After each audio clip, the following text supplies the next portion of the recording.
Isang malaking injustice kung mananatili sa isip ng marami na si Ferdinand hindi nagmahal sa bayan.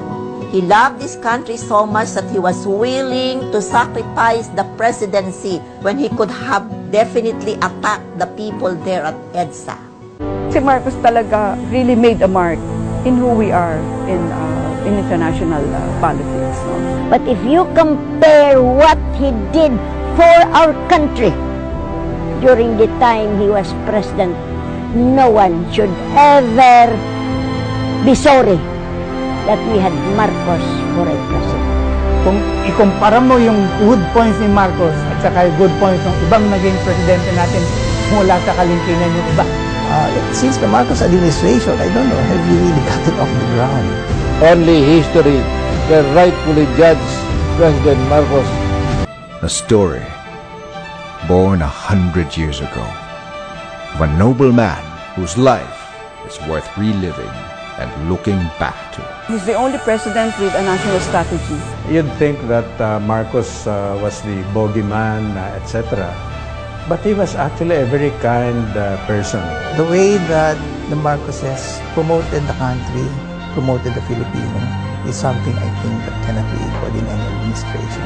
His story speaks of the great Filipino dream, a father of a nation in conquest for absolute freedom, true justice, and real democracy for the Filipinos. The great slogan that he followed was, he wanted this nation to be great again. He was the one who was actually seeking for an independent foreign policy out of the ambit, out of the axis of the United States. It was President Marcos who declared for the first time what is now known as the Calayan Group of Islands as subject to the sovereignty of the Philippines. The president also wanted a negotiation with the United States about the termination of parity in 1974. Yung ginawa ni President Park Chung-hee sa may Korea ay yung strategy ni President Marcos na ang pinakamataas na level of development ng Pilipinas over the last 50 years ay nung panahon ni President Marcos, specifically during the earlier years of martial law. His story is a story of wisdom and goodwill, a story of a visionary leader with a strong political will who realized the Filipino potential and propelled the nation to progress. Mr. Marcos provided a lot more impetus in creating programs of government that meant building of infrastructure in a very essential way. All these things moved forward in his time very rapidly in the 4 years that he was in charge. Because that's the whole history of the energy policy. And that energy policy is being followed now. Agriculture, you should, I mean, look what Manny Piñol is doing. He's following Masagano 99, di ba? Kay Marcos yun. His story is a story of character. A war veteran who went to Bataan and picked up some soil and put it in a ziploc and sent it to you. Kinuha niya. Alam mo, nung pagkakuha niya, tumalikod sa akin, bumalik sa kwarto, tapos nakikita ko na lang yung kanyang shoulders. Umiiyak. Minsan, hindi ko nakita magalit. Pag medyo may problem, may crisis doon sa Makiki, tawagin niyo si Father, magsisimba na lang tayo. Pag may mga balita, minsan hindi ko nakita nagmura against the government.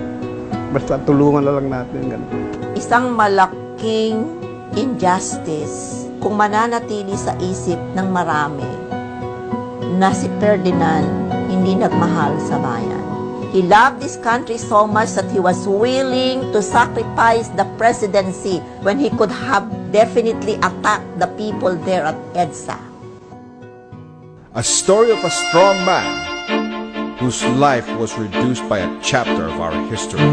I have proclaimed martial law in accordance with the powers vested in the President by the Constitution of the Philippines. Deklarang martial law to solve yung communist insurgency tsaka yung Muslim secessionism. Yung kaguluhan na yon, hindi naman si President Ferdinand Marcos ang nagdala o ang dahilan ng mga kaguluhan na yun. It was a phase when it was hip puso ang lumaban sa gobyerno.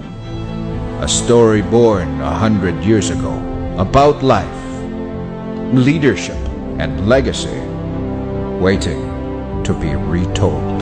Si Marcos talaga really made a mark in who we are in international politics. No? But if you compare what he did for our country during the time he was president, no one should ever be sorry that we had Marcos for a president. Kung ikumpara mo yung good points ni Marcos at saka yung good points ng ibang naging presidente natin mula sa kalingkingan yung iba. Since the Marcos administration, I don't know, have you really gotten off the ground? Only history can rightfully judge President Marcos. This is history.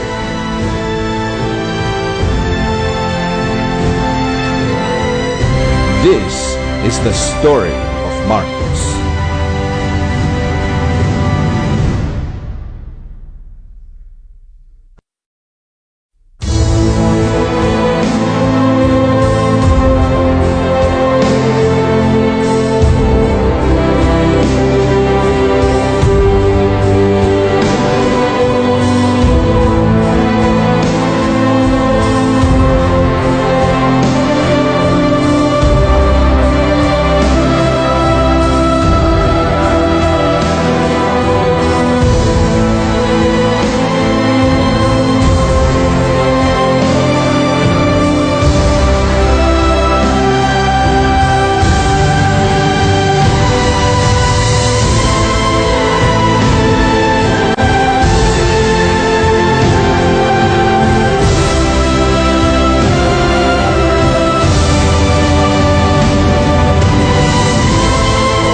Marcos 100.